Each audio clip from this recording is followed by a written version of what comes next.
Yeah, guys, so Mark Murphy said that the Packers search committee narrowed it down to about 10 candidates, but he said that the first 9 just didn't really stand out to anyone. But it just so happens that Matt LaFleur was that 10th candidate, and Murphy jokingly said that his interview went pretty well. It was a pretty tough night for both teams to start things out. Wisconsin was just 2 for 15 from the floor before they got things going. What was really surprising was Ethan Happ. He had just 6 points and 3 rebounds. He actually didn't even see the floor for the final 4+ minutes of the game. Coach Kissling from Oregon, he's a big 80s music fan. He is a big and so am I. 80s music fan. We had him live at 6 o'clock, and we could have talked 80s, but of course we talked a little bit of football. I was not born in the 80s, by the way.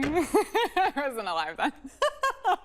Now, Brewers manager Craig Counsell said the storyline so far in the series has been the pitching. The Brewers have allowed just 2 runs over 19 innings played, and a huge component to the shutout today was their starting pitcher, Jhoulys Chacin. It's a pretty big day for Jerry Kramer. What did he mean to the Packers? And if you believe he deserves to be in the Hall of Fame, why?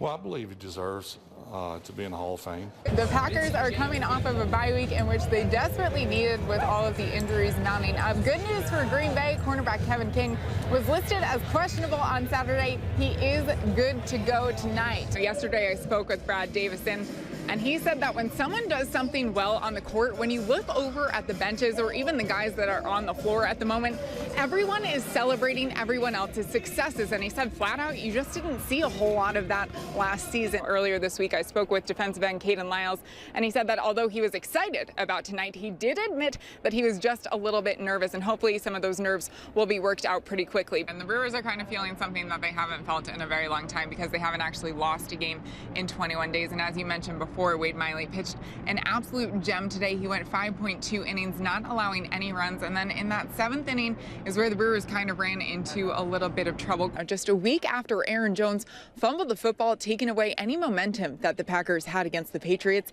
it was Jones redeeming himself with a strong ground game, pushing the Packers past Miami. And I know another guy that is probably going to be licking his chops to get it back out on the field as well, and that is Packers veteran kicker Mason Crosby. Remember, he had those 4 missed field goals in the Packers' loss against the Lions. He also had a missed extra point, so hopefully he can redeem himself tonight. Jonathan was asked what the first word that came to mind after he fumbled that football was, and he said it was an F word, but it's not the F word that we're all thinking of. It was fundamentals. He said he has to get back to fundamental football after he does something like that. Yeah, Steve Stricker and Jerry Kelly actually did really well today. They were both tied for the lead at -13 after Stricker's 18, and then Jerry Kelly had the solo lead at -14 for about 5 minutes, and then McCarron made those back-to-back birdies. The Brewers have been hotter than this weather recently. In the month of May alone, they're 18-7. Manager Craig Counsell said that they've been playing good, consistent baseball, and they've been getting production from all across the board in their lineup, and that was certainly